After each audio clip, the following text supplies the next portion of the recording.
ये टॉपिक हम पढ़ रहे थे। अभी तक हमने क्या क्या पढ़ा? तो सबसे पहले तो हमने इसकी शब्दावली पढ़ी थी कि इसमें एग्री एग्री एग्री का अर्थ क्या होता है, कल्चर का अर्थ क्या होता है वो। फिर हमने ये पढ़ा कि हमारे राजस्थान में जो एग्रीकल्चर है ये पूर्णतः वर्षा पर निर्भर है, और हमारे राजस्थान में जो वर्षा है वो अनिश्चित और क्या है, अनियमित। इसीलिए कृषि को क्या बोला गया है, मानसून का जुआ। हमने कहा हमारे राजस्थान की जो जनसंख्या है उसकी जो 62% जनसंख्या है वो आज भी किस पर निर्भर है, एग्रीकल्चर पर। उसके अलावा हमने ये पढ़ा कि हमारे संपूर्ण भारत में जितनी भी कृषि योग्य भूमि है उसका 11% आज भी कहां पर है, राजस्थान में। जैसे हमने लिखा था कि हमारे देश का जो क्षेत्रफल है उसका 10.41 भाग कहां है, राजस्थान में। ये हमने पढ़ा। इसके अलावा आपको एक रिपोर्ट पढ़ाई थी जो कि आपके थी भू उपयोग सांख्य की रिपोर्ट, और वो जो रिपोर्ट थी वो थी 2020 और 21। इसके तहत हमारे राजस्थान में जो शुद्ध बोया गया क्षेत्र है वो कितने प्रतिशत था, तो वो था 52.34%। लेकिन जो बंजर भूमि थी वो कितने प्रतिशत थी, 10.87%। जबकि हमारे राजस्थान में जो पशु चारागाह या अन्य गोचर भूमि है वो कितने प्रतिशत थी, वो है आपके 4.86%।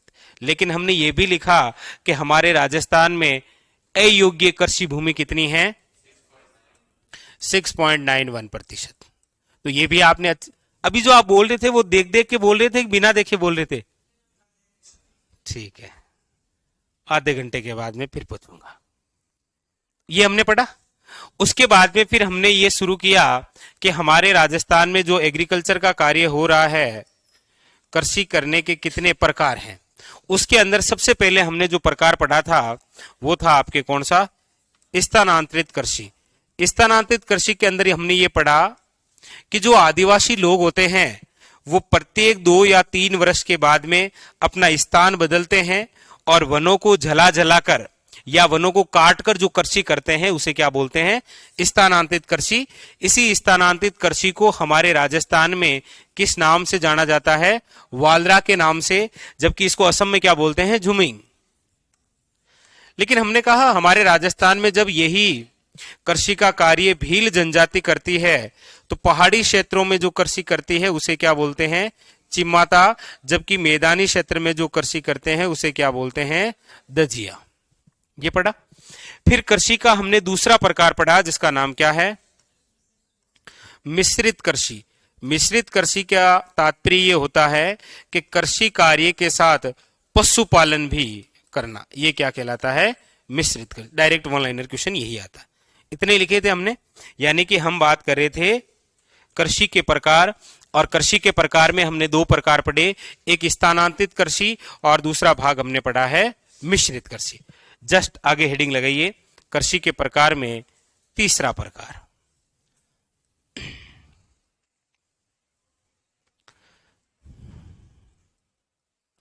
वो है आपके सामने जैविक कृषि। जैविक कृषि से तात्पर्य क्या होता है, कृषि कार्य करते समय हम जैविक खाद का जो प्रयोग करते हैं वो कृषि क्या कहलाती है, जैविक कृषि। जैविक खाद किससे बनती है, जैविक खाद क्या होती है, हाँ वो पद्धति है, केंचुओं से बना लो। और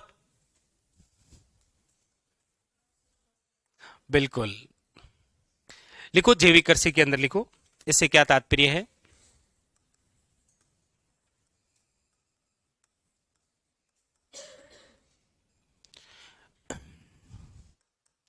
कृषि कार्य में जैविक खाद का प्रयोग करना। अब आपके लिए ये कोई क्वेश्चन नहीं है, आपके लिए क्वेश्चन डायरेक्ट 2 वन लाइनर बनेंगे। आपको पहला तो ये पूछा जाएगा कि राजस्थान का पहला जिला जहां पर जैविक कृषि के लिए है।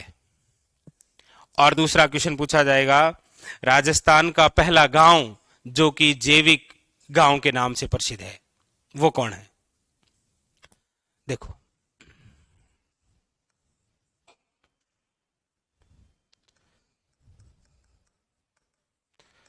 राजस्थान में सर्वप्रथम जैविक जिला कौन सा है? जहां पर जो कार्य है जैविक कृषि वाला, वो सर्वप्रथम कौन सा है वो? इसमें क्या सोचना है, ये तो स्टैटिक्स प्रकार का क्वेश्चन है, तभी तो नहीं आ रहा है। क्योंकि ये किस प्रकार का क्वेश्चन है? हमारे राजस्थान का पहला जैविक जिला है डूंगरपुर। कौन सा है? डूंगरपुर। जबकि राजस्थान में प्रथम जैविक गांव कौन सा है?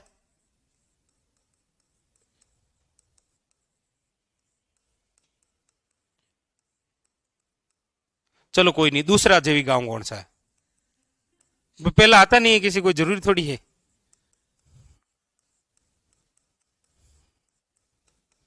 दूसरा आता होगा।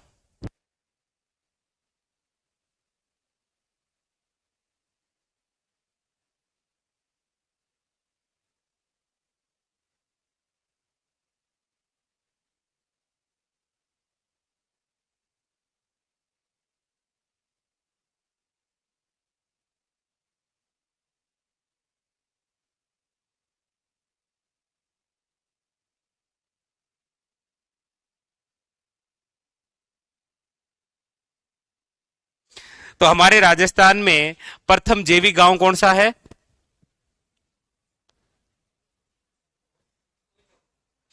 कोई तो होगा, लिखो। लिख लो डैश कर। तो हमारे राजस्थान का पहला जैविक गांव है घाटी गांव। ये कहां है घाटी गांव? उदयपुर। और हमारे राजस्थान में दूसरा जैविक गांव कौन सा है? दादिया गांव। अपने को पहला ध्यान रखना है, ठीक है? वो तो पूर्णतः जिला हो गया ना।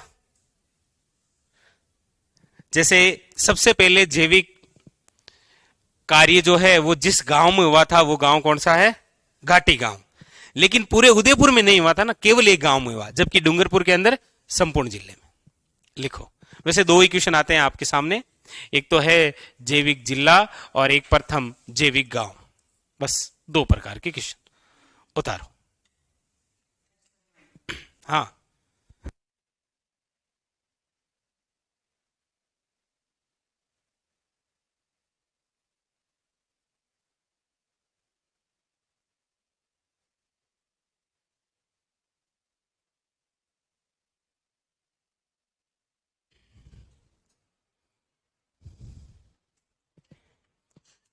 हाँ अनमोल, क्या पूछ रहे हैं आप?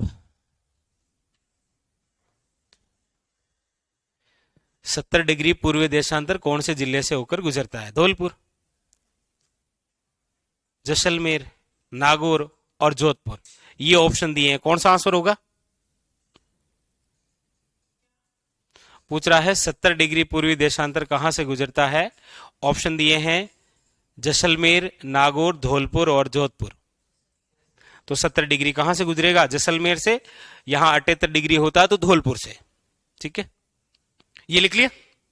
तो ये हमारे कृषि प्रकार में तीसरी, पहला इंपोर्टेंट स्थानांतरित कृषि, दूसरा इंपोर्टेंट मिश्रित कृषि, तीसरा है जैविक कृषि, नंबर 4 हम पढ़ते हैं शुष्क कृषि। लिख लिया।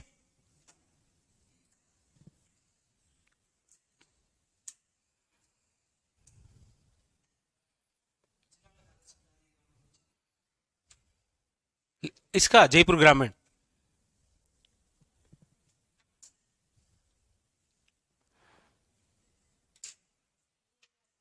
हाँ, दादिया गांव।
ये लिख लिया, जैविक कृषि। अब देखिए नंबर 4, नंबर 4 के अंदर जो कृषि है वो है आपके शुष्क कृषि, ड्राई फार्मिंग, शुष्क कृषि।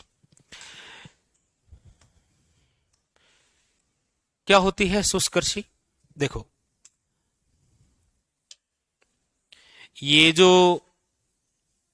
हमारा राजस्थान है, इस राजस्थान में ये जो भाग है कौन सा?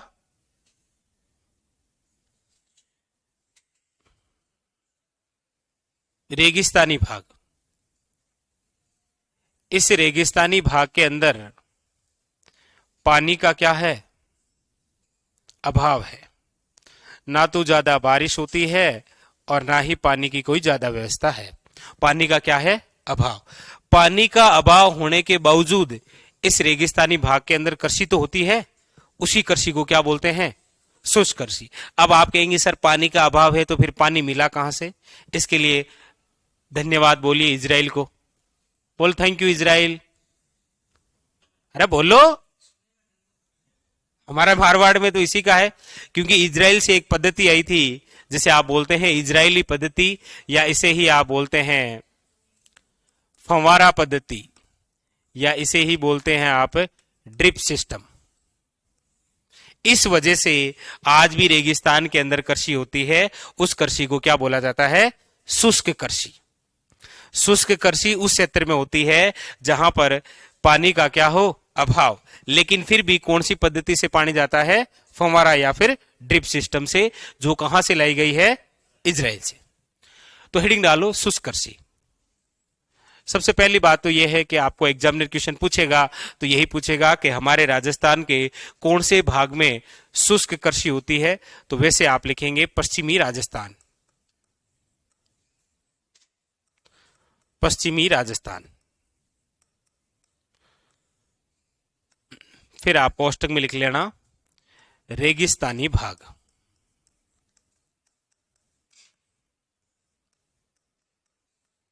रेगिस्तानी भाग। शुष्क कृषि जहां पर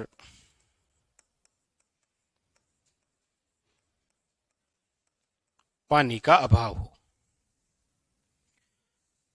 फिर यहां सिंचाई की सुविधा क्या है?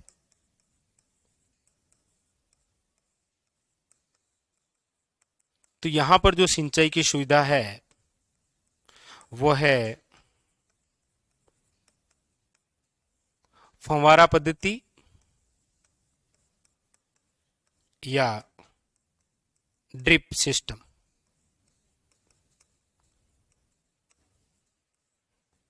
और ये पद्धति कहां से लाई गई है? इजराइल से। तो हमारे राजस्थान की पहली ऐसी कौन सी नहर परियोजना है? जिससे पूछूं वही बताएगा मुझे। नहीं नहीं, आपसे नहीं पूछूंगा, आप तो मैं पूछूंगा इनसे। यस, मनीष से। हमारे राजस्थान की पहली ऐसी कौन सी सिंचाई नहर परियोजना है जिससे सिंचाई फंवारा पद्धति या बूंद बूंद से की गई? ऑप्शन नंबर 1 इंदिरा गांधी नहर परियोजना। ऑप्शन नंबर बी गंग नहर। ऑप्शन नंबर सी नर्मदा नहर परियोजना। ऑप्शन नंबर डी, शाबाश, कौन सी है? नर्मदा नहर परियोजना। कितने सरल भाव से, यही है नर्मदा नहर परियोजना हमारे राजस्थान की। अच्छा, यही कला सीखनी है आपको। तो हमारे राजस्थान की पहली ऐसी नहर परियोजना जिससे सिंचाई फंवारा फंवारा या फिर बूंद बूंद सिंचाई अपनाई गई, वो कौन सी? नर्मदा नहर परियोजना। बस ये लिख लिया। इजराइल से क्या? इजराइल से, हाँ, ये पद्धति कहां से लाई गई? इसीलिए इसका दूसरा नाम क्या है? इजरायली पद्धति।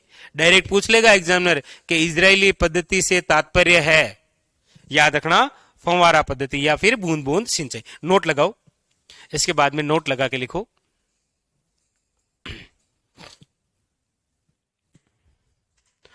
नोट लगा के लिखो।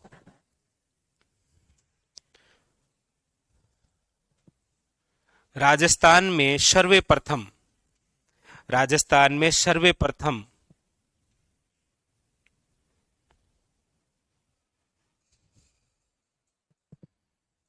राजस्थान में सर्वप्रथम बूंद बूंद सिंचाई पद्धति, राजस्थान में सर्वप्रथम बूंद बूंद सिंचाई पद्धति का प्रयोग डैश करके लिखना है, नर्मदा नहर परियोजना से किया गया।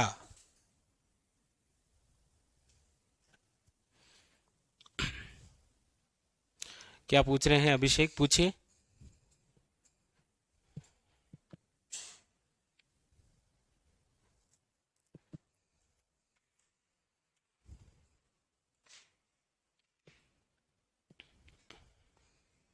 लिख लिया।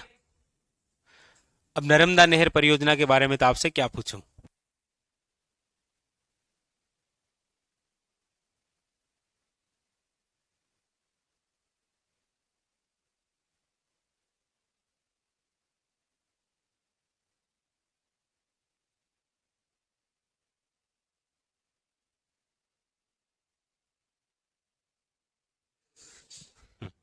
ये लिख लिया बस।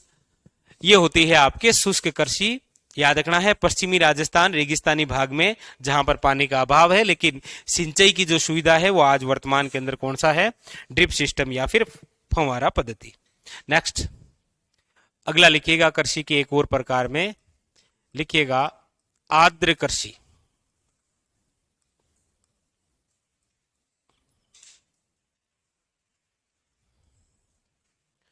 आर्द्र कृषि का मतलब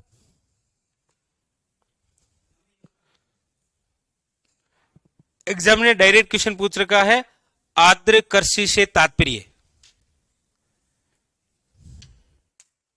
अब बताओ,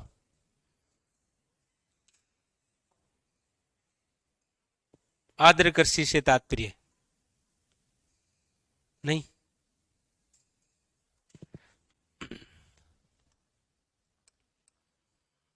आर्द्र कृषि से तात्पर्य होता है सिंचित कृषि। अब आप कहेंगे कैसे, देखो हमारे राजस्थान का जो ये दक्षिण और ये क्या है पूर्व, दक्षिण पूर्वी क्षेत्र में जो हाड़ौती का भाग है, यहां पर राजस्थान में क्या होती है, सर्वाधिक बारिश, सर्वाधिक वर्षा होती है ना। और यहां पर जो वर्षा होती है वो कौन से मानसून से होती है, बंगाल की खाड़ी से। तो यहां पर जो पूरा एरिया है वो पूरा क्या है, सिंचित क्षेत्र है, यानी कि पानी की जो मात्रा है वो बहुत ज्यादा है।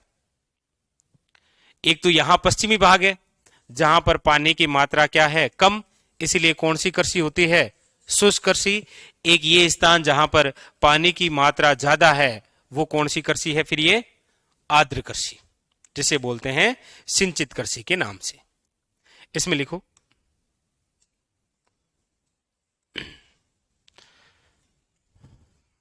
आर्द्र कृषि।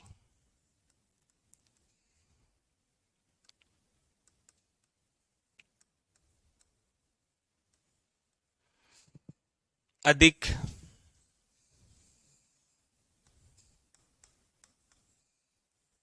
पानी, वहां पर कम पानी, ऐसे आ जाएगा कभी। आर्द्र व शुष्क कृषि से तात्पर्य है क्रम से, है? हाँ, अधिक पानी है ना यहाँ, इसीलिए आर्द्र। अति आर्द्र में फिर बहुत ज्यादा, क्योंकि वैसे हम हमारे राजस्थान का जब सामान्य जलवायु वर्गीकरण पढ़ते हैं ना, तब आप पढ़ते हैं शुष्क, अर्ध शुष्क, उपाद्र, आर्द्र और अति आर्द्र, वरना ये पूरा स्थान आर्द्र ही है। अब ये जो आदर्श कृषि है, ये हमारे आर्द्र कृषि, ये हमारे राजस्थान में कहां होती है, लिखो राजस्थान में दक्षिण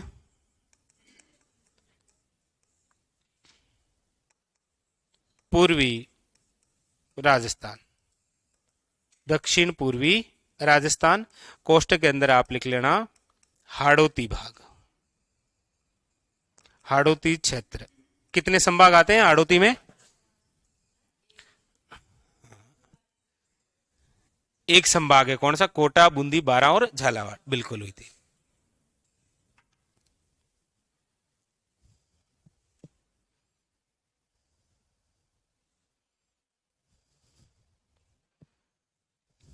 लिख लिए? तो बस यहां पश्चिम में शुष्क कृषि है, यहां दक्षिण पूर्वी के अंदर आर्द्र कृषि है। मेवाड़ क्षेत्र में कौन सी है? अरे स्थानांतरित कृषि है। कौन सी है? स्थानांतरित कृषि है। एक तो आप भूल जाते हैं, पता नहीं कौन सी कृषि है। आगे चलें। नेक्स्ट लिखिएगा बारानी कृषि। एक और कौन सी कृषि है? बारानी कृषि। इससे क्या तात्पर्य है? ऐसी कृषि जो पूर्णतः वर्षा पर निर्भर हो, उस कृषि को क्या बोलते हैं? वरना क्या है कि यदि बारिश कम भी हो रही है तो पानी हम ट्यूबवेल से ले लेते हैं या किसी नहर परियोजना का पानी आ जाता है। बारानी कृषि का तात्पर्य होता है ऐसी कृषि जो कि पूर्णतः वर्षा पर निर्भर, पूर्णतः वर्षा पर निर्भर कृषि क्या कहलाती है? बारानी कृषि। और ये हमारे राजस्थान में कहां पर है? तो बाड़मेर, बाड़मेर वे बालोद।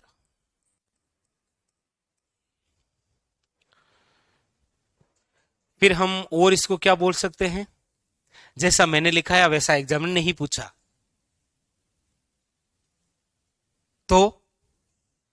तो वहां आएगा बारानी कृषि से तात्पर्य है असिंचित कृषि। क्या आएगा? समझे? तो लिख लो, समझे तो।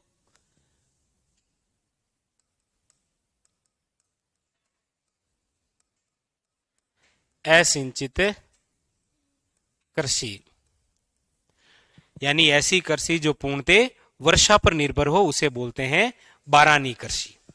और ये हमारे बाड़मेर वे जालोर क्षेत्र में।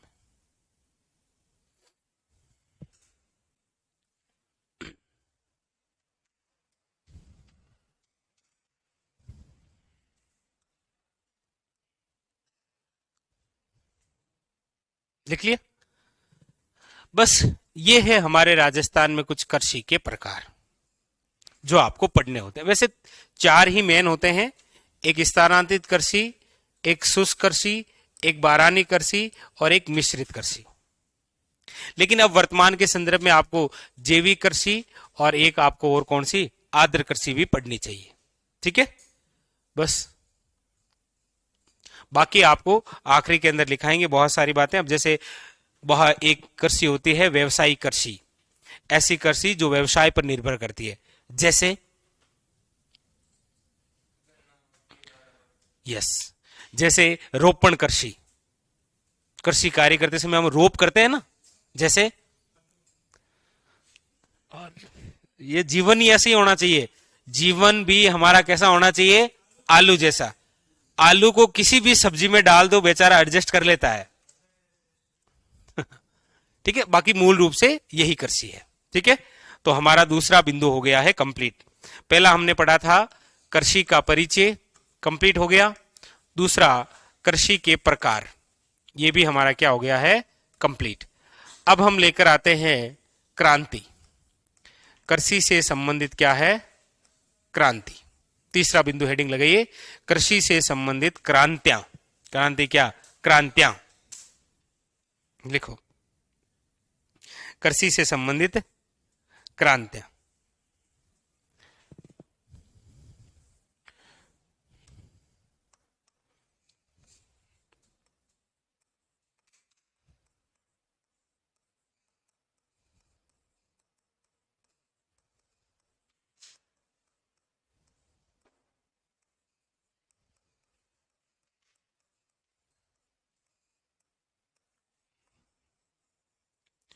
कृषि से संबंधित क्रांतियां लिखो।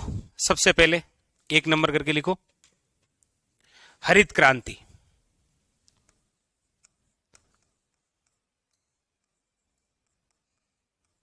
हरित क्रांति, हरित क्रांति किससे संबंधित है?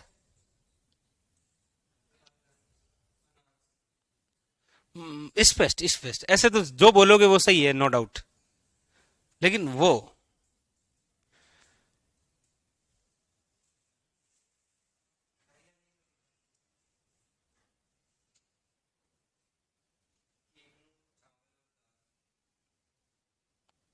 मजा नहीं है। इसको और बोला सही है आपने, इसको चारों को साथ करके बोलो, खाद्यान्न उत्पादन से। हरित क्रांति का जो संबंध है वो किससे है? बाकी इसका उद्देश्य क्या है हरित क्रांति का, वो अलग चीज होती है ना। एक तो कोई बंदा होता है और एक उसका उद्देश्य क्या होता है। एक तो आप है, हाँ आप है और एक है आपका उद्देश्य क्या है, अलग होता है ना। हरित क्रांति का संबंध है किससे? आप कहेंगे खाद्यान्न उत्पादन से, लेकिन इसका उद्देश्य क्या था? कृषि उत्पाद को बढ़ावा देना। कृषि से जो भी उत्पाद हो रहा है उसको क्या देना है? बढ़ावा। तो हरित क्रांति डायरेक्ट वन लाइनर क्वेश्चन आता है, किससे संबंधित है? खाद्यान्न उत्पादन। अभी आपको पूरी डिटेल बताएंगे हरित क्रांति की, ठीक है। सबसे पहले कुछ क्रांतियां लिखा देता हूं आपको, फिर लिखो आप नंबर 2। हरित क्रांति के बाद में सबसे जो इंपॉर्टेंट है वो है आपके श्वेत क्रांति। और श्वेत क्रांति किससे संबंधित है? दुग्ध उत्पादन से। दुग्ध उत्पादन से, ठीक है। तीसरी जो और सबसे इंपॉर्टेंट है वो है पीली क्रांति।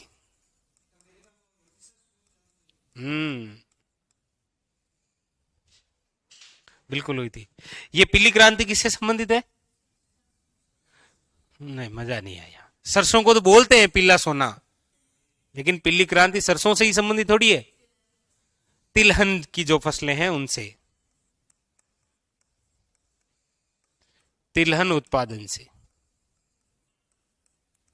बाकी आपको लिखाएंगे सारा सोना, हरा सोना, काला सोना, सोना सोना सोना। तो श्वेत क्रांति, हरित क्रांति और कौन सी? पीली क्रांति। 3 तो ये सबसे खास है। नंबर 4 लिखो, नीली क्रांति। नीली क्रांति किससे संबंधित है? मत्स्य उत्पादन से। लिखो, मत्स्य उत्पादन।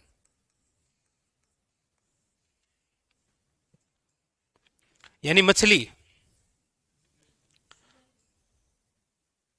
जैसे आपके सामने देखो, 4 तो ये सबसे खास है जो वन लाइनर पूछी जाती है, ठीक है। अब जैसे आपके सामने है गुलाबी क्रांति। गुलाबी क्रांति किससे संबंधित है? गुलाबी क्रांति किससे संबंधित है? ना,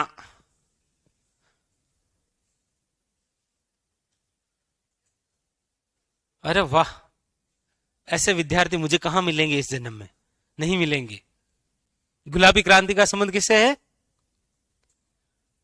साइंस वाले। क्यों?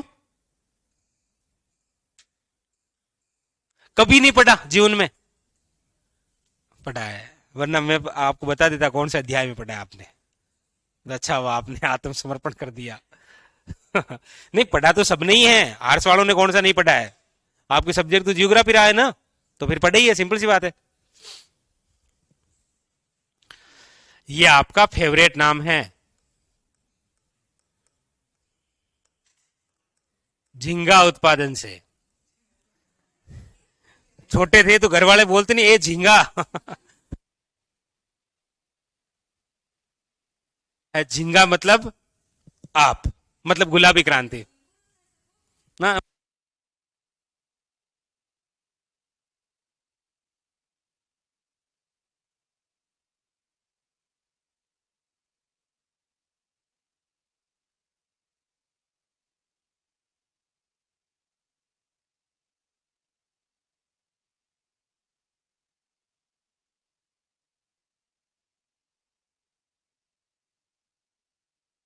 तो गुलाबी क्रांति का संबंध है झींगा उत्पादन से, नीली क्रांति का संबंध है मत्स्य पालन से, पीली क्रांति का संबंध है तिलहन उत्पादन से, हरित क्रांति का खाद्यान्न से, श्वेत क्रांति का है दुग्ध उत्पादन। 5 तो इंपॉर्टेंट है, बाकी यदि मैं आपको कुछ भी लिखाऊं तो आप उसका मुझे बता देंगे।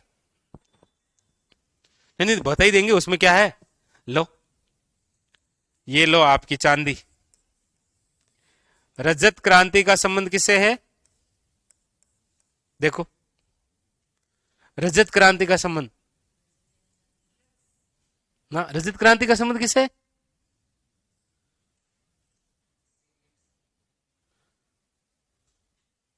चलो सीमेंट उत्पादन संबंधित क्रांति क्या कहलाती है? वो कहलाती है धूसर क्रांति। धूसर क्रांति ये क्या होता है? रजत क्रांति का संबंध किससे है? ऐसे विद्यार्थी मुझे फिर कहां मिलेंगे, अगले जन्म में नहीं मिलेंगे। अरे अंडे उत्पादन से संबंधित क्रांति कौन सी होती है? रजत क्रांति। कल आते समय एक एक अंडा लेकर आना। अंडे उत्पादन से संबंधित ऐसे घर जाती, ये कौन, ये रजत क्रांति करूंगा आज मैं।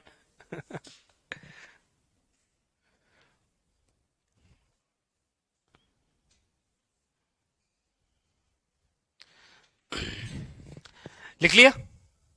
नेक्स्ट अब देखो,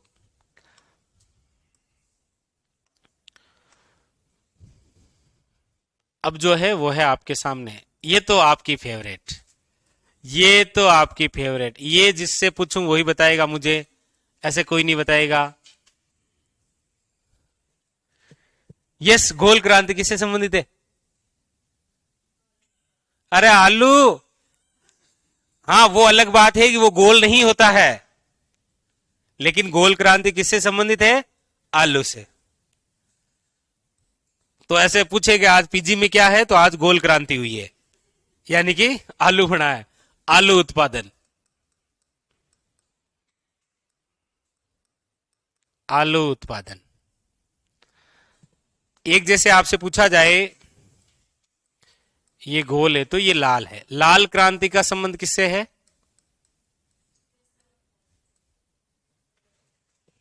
ना हाँ, मांस व टमाटर से संबंधित जो क्रांति है वो कौन सी है? लाल क्रांति। मांस व टमाटर उत्पादन से संबंधित क्रांति है लाल क्रांति। ठीक है,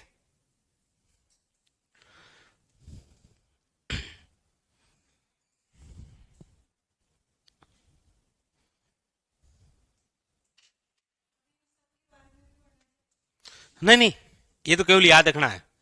पढ़ दूंगा तो केवल 2 के बारे में, हरित क्रांति और श्वेत क्रांति के बारे में। ये लिख लिया? चलो नेक्स्ट, एक आपके सामने पूछी जाती है धूसर क्रांति। वैसे ये कृषि से संबंधित नहीं है, ठीक है, लेकिन लिखा रहा हूं केवल धूसर क्रांति। धूसर क्रांति का संबंध किससे है? सीमेंट उत्पादन से। किसे है? सीमेंट उत्पादन। फिर कह रहा हूं ये कृषि से संबंधित नहीं है, बस लिखा रहा हूं। अब ये जितनी भी क्रांति है, इन सब क्रांति का मिश्रित क्या कहलाता है? सभी क्रांतियों, ये क्रांति क्रांति क्रांति, ये वो क्रांति क्रांति, ये क्रांति का मतलब क्या है?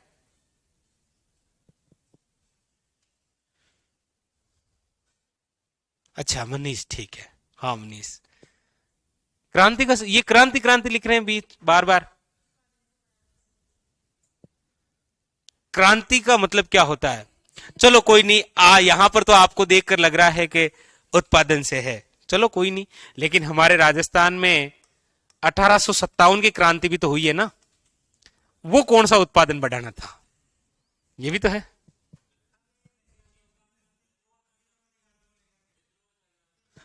विद्रोह करना है?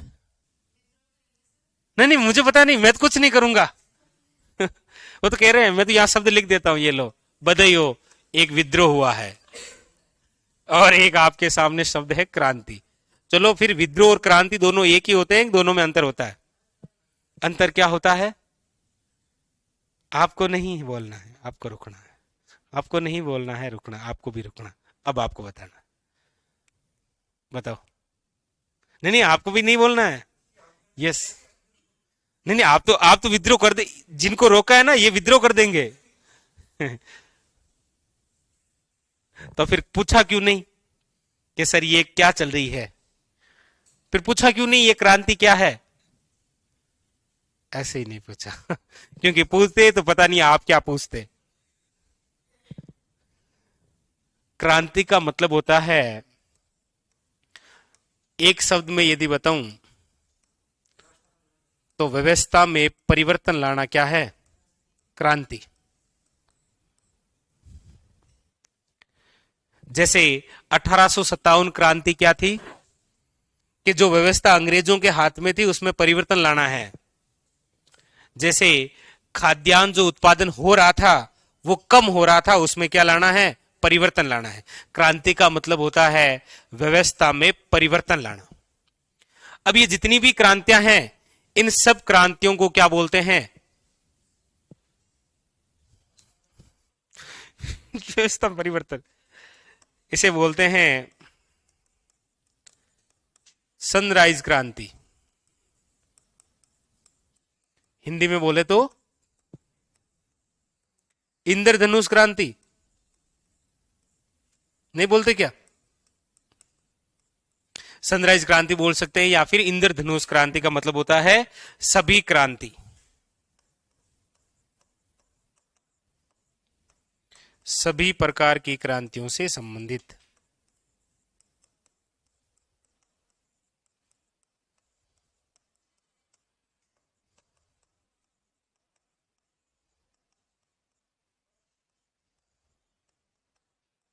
संबंधित क्रांति क्या कहलाती है?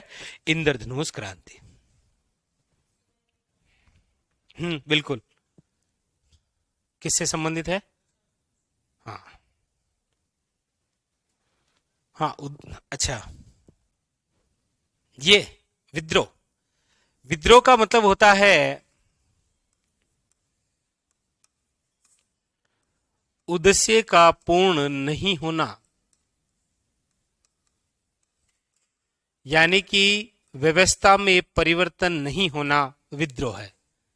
जैसे आपने अपने पापा के खिलाफ विद्रोह कर दिया कि पापा अब मैं पढ़ने तभी जाऊंगा जब आप मेरे स्कूटी लेकर आएंगे, तभी मैं पढ़ने जाऊंगी या जाऊंगा। घर वालों ने एक दिन आपको कुछ नहीं बोला, ऐसे ही बोला बेटा मान जा, स्कूटी विस्कूटी नहीं लानी है, पढ़ने जाया कर। आप 2-3 दिन से मान ही नहीं रहे हैं। चौथे दिन पापा ने पकड़ा पीछे से और धमाधम दे डाली, धुलाई कर दिया आपकी। आप चुपचाप सुबह उठे और पढ़ने चले गए। ये जो आपने किया था ये क्या था? आपका विद्रोह था। व्यवस्था में परिवर्तन नहीं हुआ, आपको अभी भी पैदल ही जाना है। अगर वो स्कूटी दिला देते तो फिर वो विद्रोह ना होकर वो क्या होती? आपकी क्रांति। आप जो अभी तैयारी कर रहे हैं, आप चाह रहे हैं कि आपकी व्यवस्था में क्या हो? परिवर्तन। इसीलिए आप क्रांतिकारी हैं। इतना भी जोश में नहीं आना है कि डायरेक्ट यहां आ जाओ स्टेज पर। तो ये है कृषि से संबंधित कुछ महत्वपूर्ण क्रांतियां, जहां से आपके सामने डायरेक्ट वन लाइनर क्वेश्चन आता है। अरे चिंता मत करिए, मैं आपको सारा कुछ बताऊंगा। मैं यहां जितने राजस्थान में अकाल पड़े हैं उनसे संबंधित सारी बातें लिखाऊंगा, ठीक है? आप तो ऐसे चिंता करने लग जाते हैं, पता नहीं क्यों। लिख लिया? अब देखिए 3 बिंदु वैसे कंप्लीट हो गए। कौन कौन से? कृषि का परिचय हुआ, कृषि के प्रकार हुए, और कृषि से संबंधित क्रांति। क्रांति में थोड़ी सी चर्चा करते हैं हम हरित क्रांति की। जैसे डायरेक्ट कभी वन लाइनर क्वेश्चन आ जाए कि निम्न में से हरित क्रांति की वजह से कौन सी फसलों को नुकसान हुआ?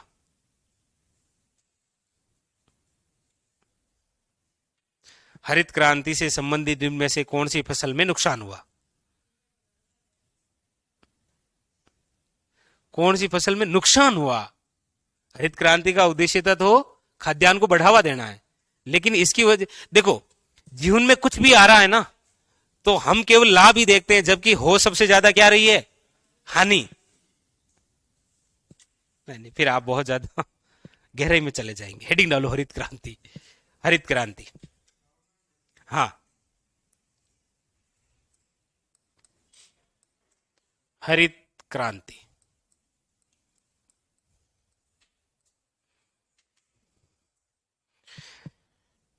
वैसे देखो, हरित क्रांति जो है, अब इतना डिटेल आपके आएगा नहीं, हरित क्रांति शब्द किसने दिया, थोड़ी आएगा, विलियम गोड ने दिया था।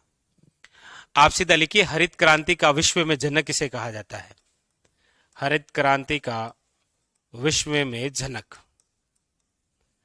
हरित क्रांति का विश्व में जनक किसे कहते हैं? कौन है विश्व में जनक हरित क्रांति का? मैं सोच रहा था कि मैं आपको हरित क्रांति नहीं पढ़ूंगा तो भी आप कर लेंगे, लेकिन क्या ये आपकी तरह बिल्कुल नॉर्मल आदमी है? नॉर्मन बोरलोग, बहुत नॉर्मल आदमी आपकी तरह, वो है आपके भारत में हरित क्रांति के जनक। भारत में हरित क्रांति के जनक कौन है?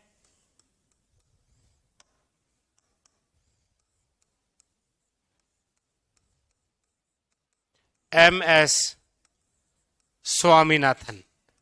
और ये क्वेश्चन तो आएगा।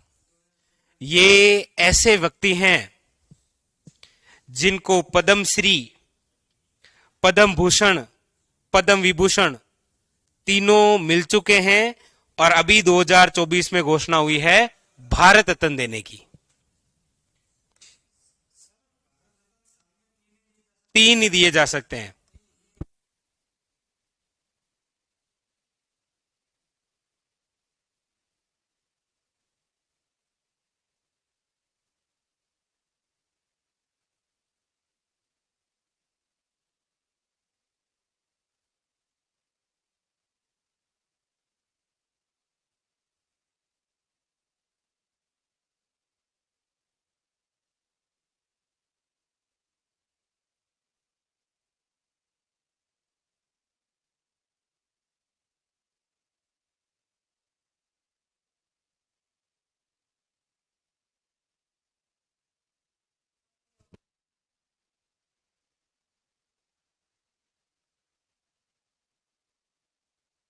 MS स्वामीनाथन है।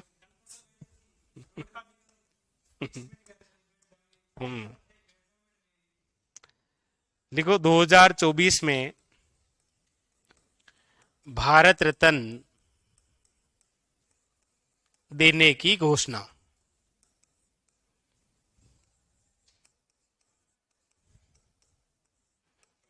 भारत रत्न देने की घोषणा।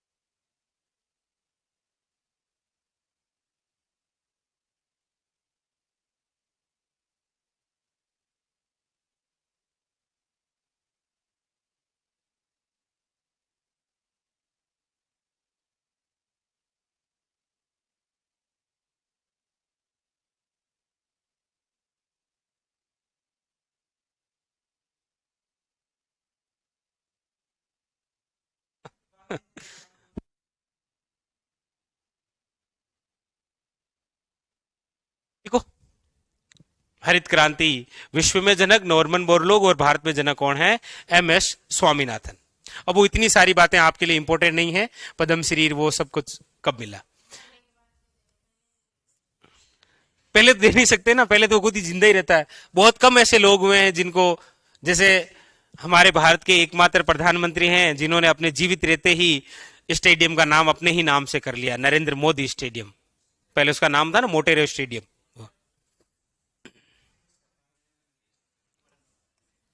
अगर जीवित रहते ही किसी आदमी को सम्मान मिल जाए तो वो अपने जीवन में और कुछ अचीव कर सकता है,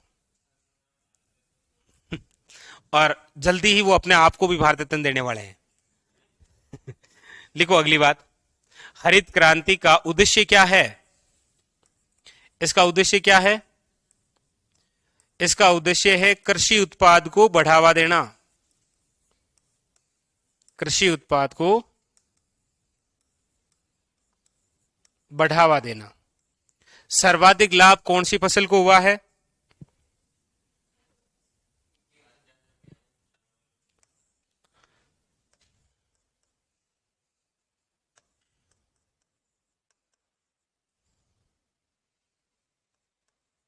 लाभदायक खाद्यान्न, उसमें गेहूं। लेकिन नुकसान कौन सी फसलों को हुआ है? दलहन, जो दालें होती है ना, उनको नुकसान है। लिखिए। तो बस ये हरित क्रांति, इधर साइड में लिख देता हूं श्वेत क्रांति, और इसका ही बस जनक लिखना है, और तो कोई बात है नहीं। श्वेत क्रांति के जनक कौन है?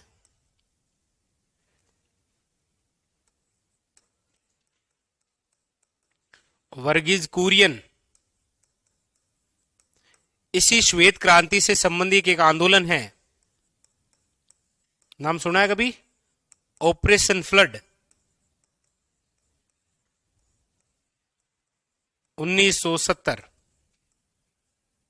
ये भी दुग्ध उत्पादन से ही संबंधित है।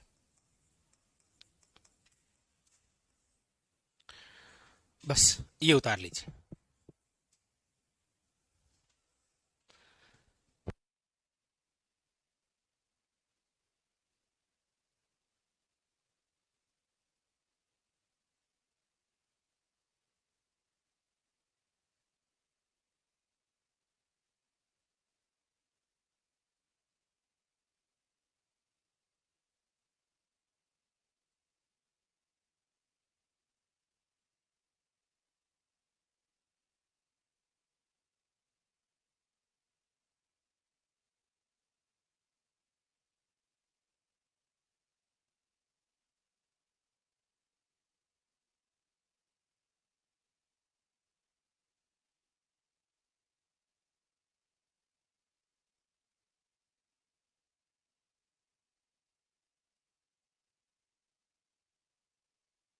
श्वेत क्रांति है, इनके जनक कौन है? वर्गीज कुरियन।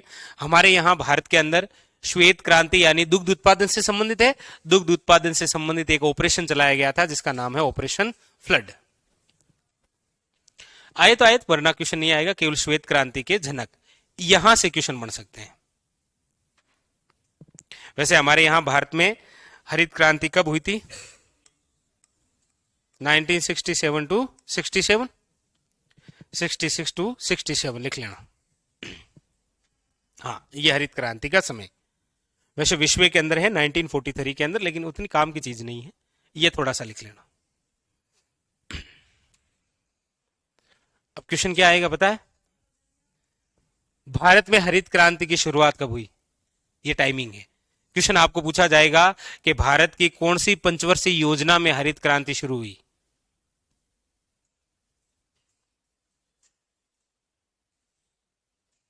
पांचवी, ऐसे क्वेश्चन आएगा।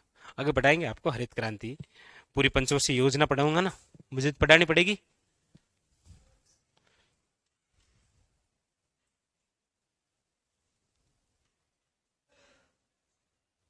ठीक है, लिख लिया। अब देखो, ये क्रांति हो गई। अब हम चर्चा करेंगे कि हमारे राजस्थान में कृषि फॉर्म कितने हैं। राजस्थान में कृषि फॉर्म कितने हैं? वैसे कृषि फॉर्म मतलब हमारे राजस्थान में कृषि योग्य भूमि है ना, उसको बढ़ावा देने के लिए हमारे राजस्थान में दो जगह क्या लगे हुए हैं, कहां कहां है दो जगह? एक तो है सूरतगढ़,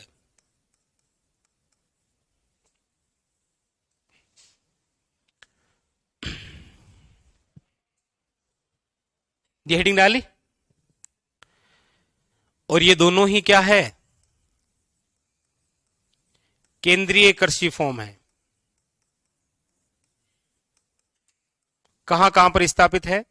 तो पहला स्थापित हुआ है सूरतगढ़ में, सूरतगढ़ केंद्रीय कृषि फॉर्म कहां पर है? सूरतगढ़, श्री गंगानगर में। यहां पर ये जो केंद्रीय कृषि फॉर्म है, इसकी स्थापना कब हुई है? तो याद रखिएगा 1956 में। अच्छा, किसके सहयोग से हुई है? तो याद रखिएगा रूस के सहयोग से। और इसकी एक खास बात है, ये एशिया का सबसे बड़ा कृषि फॉर्म है, एशिया का सबसे बड़ा कृषि फॉर्म।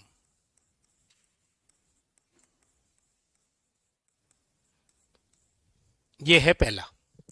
हमारे राजस्थान में जो दूसरा केंद्रीय कृषि फॉर्म है, वो है आपके जैतसर में।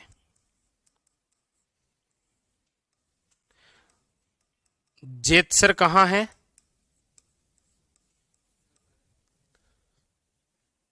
सही है। अब कहां है ये? अनूपगढ़ में। अब ये कहां आ गया? अनूपगढ़। पहले ये दोनों ही गंगानगर। ये जो जैतसर कृषि फॉर्म है, इसकी स्थापना कब हुई थी? 1962 में। किसके सहयोग से हुई है? कनाडा के सहयोग से। हमारे राजस्थान में कनाडा के सहयोग से, एक तो आपको पता हो तो पुष्कर झील की सफाई का कार्य, एक कनाडा के सहयोग से, दूसरा केंद्रीय कृषि फॉर्म। एक बात मैंने और भी बताई थी आपको कनाडा के सहयोग से, कभी ऐसे बताई होगी? नहीं बताइए तो कोई नहीं, मेरी गलती थी, मैं वापस बता देता हूं। हमारे राजस्थान में राजस्थान का पहला और देश का दूसरा परमाणु ऊर्जा संयंत्र केंद्र कहां स्थापित किया गया था? रावतभाटा में। वो किसके सहयोग से है? कनाडा। मतलब अब तीन चीजें हो गई कनाडा के सहयोग से, तीनों आपको आती है, एक सफाई, एक वो, और एक ये। तो ये 56 में और ये 62 में, ये रूस के और ये कनाडा के सहयोग से। उतारो।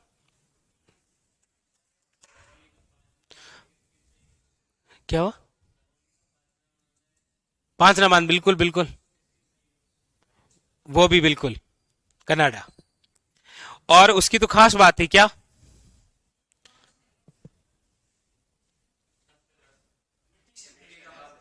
पूर्ण मिट्टी से निर्मित बना बांध है वो, बिल्कुल।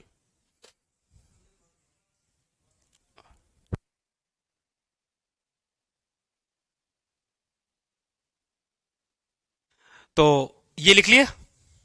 तो देखो, कृषि का परिचय हो गया, कल आते ही पूछूंगा कितने प्रकार की कृषि हमारे राजस्थान के लिए है, वो भी हो गया। कृषि से संबंधित क्रांतियां भी हो गई, और हमारे राजस्थान में केंद्रीय कृषि फॉर्म भी हमने पढ़ लिए। दो ही होते हैं, ठीक है, दो ही हैं आपके यहां। तो 4 बिंदु हो गए। अब जो 5वां बड़ा ही महत्वपूर्ण बिंदु है, वो हम पढ़ेंगे कल, कि हमारे राजस्थान में कृषि से संबंधित अनुसंधान केंद्र कौन कौन से हैं। पहली बात ये इंपॉर्टेंट। और उसके बाद में हम पढ़ेंगे कि हमारे राजस्थान में फसलों के आधार पर, यानी कि फसल चक्र, वो हम पढ़ेंगे कि हमारे राजस्थान में 3 प्रकार की फसलें, और उनमें से एक एक फसल के बारे में डिटेल से हम पढ़ेंगे। ठीक है।